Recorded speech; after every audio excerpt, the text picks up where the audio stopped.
মুসলমানকে জাহান্নামে দেওয়ার পর কখনো কি তাকে জান্নাতে দেওয়া হবে? খুব গুরুত্বপূর্ণ একটা প্রশ্ন। একটু আগে যে গোষ্ঠীর কথা বলছিলাম, যারা আমাদের নবীজির হাদিসকে অস্বীকার করে, তারা শুধু কোরআন দিয়ে চলতে চায়, শুধু কোরআনে এত ইনিশিয়েট দেওয়া আছে যে এটা দিয়ে সে চলতে পারবে না। শুধু কোরআন যদি দিয়ে চলতে চায়, কোরআন তারা আমাদের নবী থেকেই পাইছে, এখন নবীর কোরআনটা মানবে, হাদিসটা মানবে না। এটা হলো একরকম মামুর ভাইয়ের আবদারের মতো।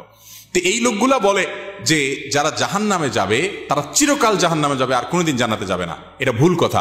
কোরআনে কারিমে আল্লাহ রাব্বুল আলামিন জাহান্নামীদের বিভিন্ন বিবরণ উল্লেখ করেছেন, অনেক পাপের কারণে জাহান্নামে স্থায়ী থাকার কথা বলেছেন। কিন্তু এগুলো সম্পর্কে খোদ নবী করিম সাল্লাল্লাহু আলাইহি ওয়াসাল্লাম কি ব্যাখ্যা দিয়েছেন, যার পরে কোরআন নাজিল হয়েছে, যাকে আল্লাহ পাঠিয়েছেন আমাদের কাছে, সেটা তারা জানার চেষ্টা করে না।